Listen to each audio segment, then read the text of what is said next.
Thank you, sir. You should really say how great our soldiers and our warriors are. I think everyone appreciates our soldiers and our warriors. I do have two questions for you, Mr. President. You just cited Israeli intelligence on these attacks. Earlier, you said U.S. intelligence was inconclusive. Are you relying on Israeli intelligence for your assessment of the impact of the strikes? No, this is also Iran made the statement.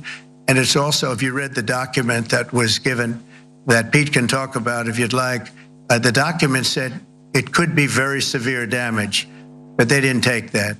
They said it could be limited or it could be very severe. They really didn't know, other than to say it could be limited or it could be very, very severe. And you didn't choose to put that because it was very early after. Since then, we've collected additional intelligence. We've also spoken to people who have seen the site, and the site is obliterated.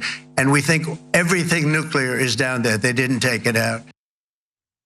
Okay, so everything Trump said there was actually true except for that very last sentence. And I want to be honest and accurate with you guys, right? So again, there is some indication that the Iranians had moved the enriched uranium. We don't know for sure yet. I'm not saying that as if it is definitely true, but what he was saying earlier about the preliminary report and how the media seems to avoid harping on the entirety of the statement, meaning the damage could be limited or it could be extensive. They tend to leave the extensive part out of the preliminary report, which I think is hilarious and kind of tells you there seems to be this like orchestrated effort to like continue goading the Trump administration into a war with Iran, which I think would be a disastrous situation for the Middle East, of course, and it would be disastrous for our own country when we should be focused on other things. There were other Trump administration officials, including Secretary of State Marco Rubio, who tried to pour cold water on this preliminary report. He says that you can't do a nuclear weapon without a conversion facility, meaning a facility to convert uranium to enriched uranium. We can't even find where it is, where it used to be on the map. The whole thing is blackened out. It's gone, it's wiped out. But there's also some dissent that isn't really being talked about at all within the defense and intelligence community on how effective these bunker buster bombs were. So more importantly, the intel that was leaked was preliminary. I know I keep repeating that, but I want to really harp on it. And we should be asking why someone would leak it before investigators are able to complete their assessment in the first place. Again, it's preliminary. They haven't finished their investigation. So the person who leaked this, why did they leak it? What is their motivation? The analysis of the damage to the sites and the impact of the strikes on Iran's nuclear ambitions is ongoing and could change as more intelligence becomes available. Plus, international inspectors and nuclear experts agree that the extensive damage to the conversion facility created a key bottleneck in the weapons making process and agreed that rebuilding it would likely take years. So I hate being in a position where I have to give someone like Marco Rubio any credit at all, but what Marco Rubio said there in the quote that I read earlier is true. And the same report noted that the conversion facility was severely damaged. Again, that same report noted that the conversion facility was severely damaged. They concluded it will be a long time before Iran comes anywhere near the capability it had before the attack. Now, for those who want to believe some preliminary leaked intel from some motivated staffer with an agenda over at the Pentagon, I guess have at it. Seems like you probably want to go to war with Iran, even if it's not in the best interest of anyone, including, by the way, Israel. Like this idea that it's going to go well for Israel is hilarious. It didn't go so well when it comes to Iraq, did it? But nonetheless, Joe Scarborough, of all people, had a warning. And I think it's worth listening to. Take a look. We also have to be cautious about being played by people inside the intel community who want to get their message out. I'm not saying that's happening here, but I remember in the last Trump term, the New York Times runs a story on the front page. Somebody from the intel community said Vladimir Putin was paying for hits against US troops in Afghanistan.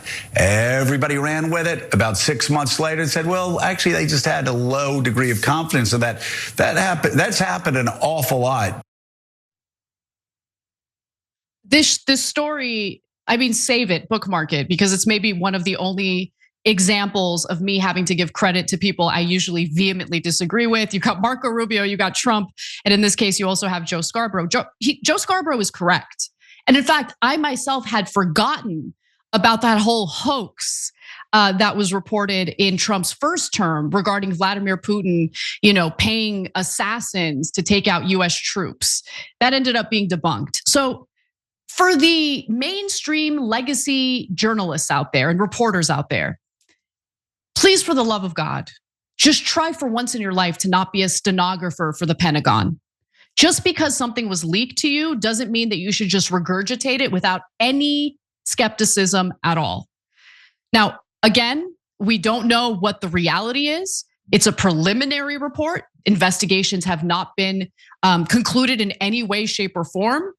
And everything to me points in the direction of this is being leaked, and the Israeli intelligence mirrors the leak because war is wanted, okay? And I don't want war. The American people don't want war, as you saw from the polling that we shared with you recently. You had Harry Enton showing that most Americans, vast majority of Americans, do not want to go to war with Iran.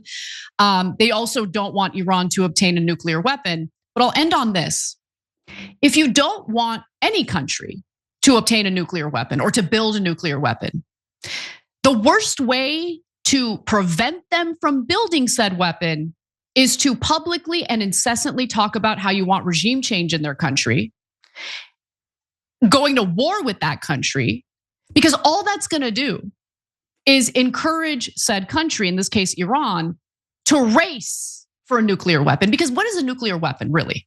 Now, do I think Iran is actually gonna drop a nuke on Israel? No, I don't. Do I think Iran, if they had a nuke, would drop it on the United States? No. You wanna know why? Because nukes are a deterrent. When you have a nuke, countries are less willing or likely to mess with you. And Israel wants to mess with Iran. There's no question about it. Benjamin Netanyahu has wanted regime change in Iran forever, for literally decades, going back to the 1990s. However, I would like to live in a world where there are no nuclear weapons. We don't live in that world. In this scenario, you have two countries that have nukes. Obviously, the US does, and so does Israel. Iran is not an irrational country. As much as I don't like the Ayatollahs, as much as I do not like that regime and would love for the people of Iran organically to have a revolution that has that ends with the type of leadership that they want and they deserve, I don't think that the current Iranian regime is irrational enough to drop a nuclear weapon on the US or Israel, because that is mutually assured destruction. The 90 million people would perish, gone. You think there wouldn't be any retaliation for that? And you think Iran doesn't know that? The only way to prevent Iran, in my opinion, from building a nuclear weapon is to engage diplomatically. Diplomacy is the only way. You had inspectors going into that country under the JCPOA, the Iran nuclear deal, to inspect and ensure that they were not enriching enough uranium to build a nuclear weapon. They were following the terms of that deal perfectly. That's not based on inspectors just from the United States. You're talking about inspectors in a group of international inspectors. You have European countries, you have Russia, you have all these countries joining in on this JCPOA. Diplomacy is the only way. War or threats of war is only going to persuade, Iranians to maybe speed up toward a nuclear weapon so they don't have to worry about other countries coming in and messing with them. And I don't want that to happen. I don't want them to have nuclear weapons.